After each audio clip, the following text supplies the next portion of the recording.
the town riding in on this donkey. Somebody had to go get this donkey. Somebody had to go get this colt. And while he's traveling with his disciples, Jesus says to two disciples, he says, listen, go on ahead. I'm going to stop here. Go on ahead and get me this colt. And understand this, they had to walk 1.5 miles to get this colt. But not only walk 1.5 miles and get it, now they had to bring it back. And then they had to walk with him as Jesus rode on it back with him.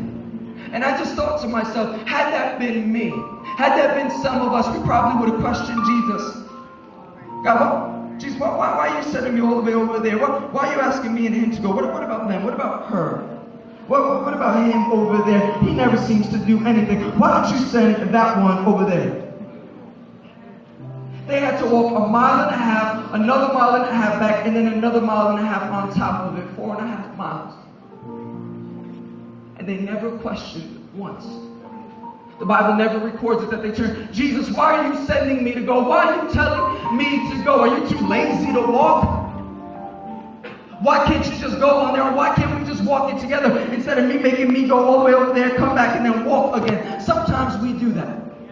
We know what it is that God is telling us to do, but we question him. Why are you telling me to go? Tell Molly to go. Tell somebody else I ain't going. Send her to go. I really don't feel like doing it. Haven't I done enough? No. You were created to do this. You were created to honor your God. And there's some of you here, before you applause, there are some of you here who know where it is that you're supposed to be going, but you have yet to go because you think it's too far of a walk.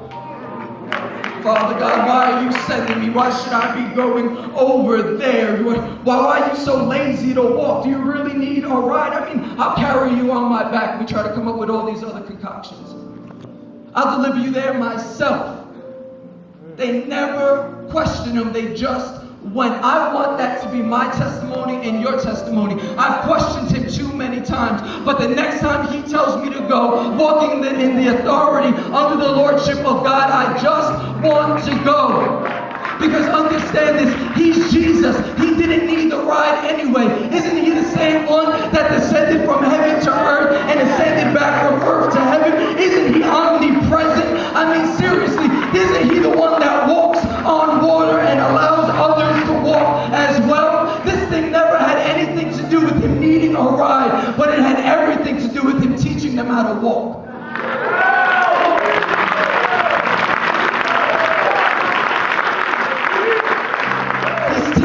How to walk. He doesn't need your ride.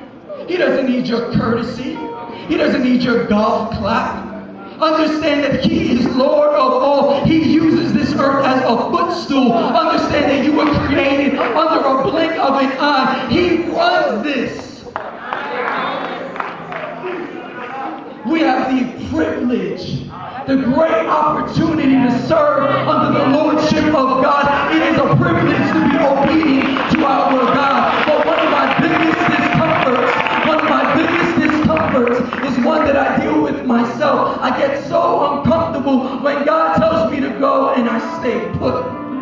I make an excuse. I take a seat. Maybe if he sees me sitting and comfortable, he won't ask me. He'll skip me. This thing has nothing to do with our comfort. This has nothing to do with whatever it is that we want to do. And there's some of you here tonight, you know who I'm talking to.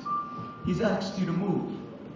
He's asked you to break up. He's asked you to stay still. He's asked you to leave that relationship alone. Stop pursuing him. Stop pursuing her. Quit that job. Take that job. It's less money, God. He didn't ask. And we question him. I want my stance to be the same stance as a Ruth. Father God, wherever you want me to go, I will go.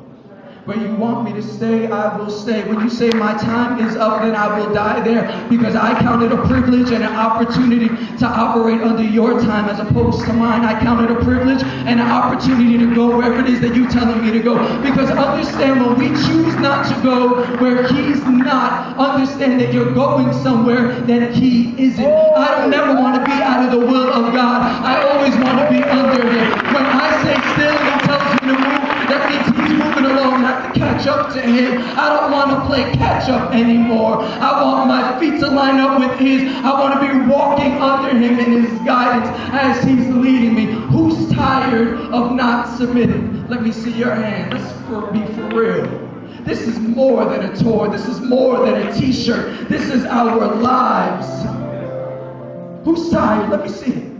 But tonight you're willing to go wherever it is that he's telling you to go. You're going to give it up even if it doesn't make sense. It doesn't need to make sense to you. You lift up your hand right now. You're going to commit. You're going to say yes. You're going to say okay. And wherever he's telling you to go, we are saying right now with our hands lifted up that we're going to go. If you have your hand lifted up but you're not standing, I need you to stand because you can't go sitting down. I'm talking more of the spiritual than I am physical. Lift up your hands. Stand to your feet. Romans 12 says, offer your bodies unto God as a living sacrifice. What we're doing right now is offering ourselves unto our God and saying, whatever it is you want to do with us, do with it. Have your way in our lives. And I want you just to take the next couple of seconds before I pray. I want you just to start to talk to God all on your own. Don't worry about the person to your left and to your right. Say, God, I'll go, I'll go, I'll go. I'm sorry, I'm sorry. Come on, take advantage of this opportunity. Open up your mouths all over this place. Tell him you'll go. Tell him you'll go. Tell him you'll step out. Tell him you'll run.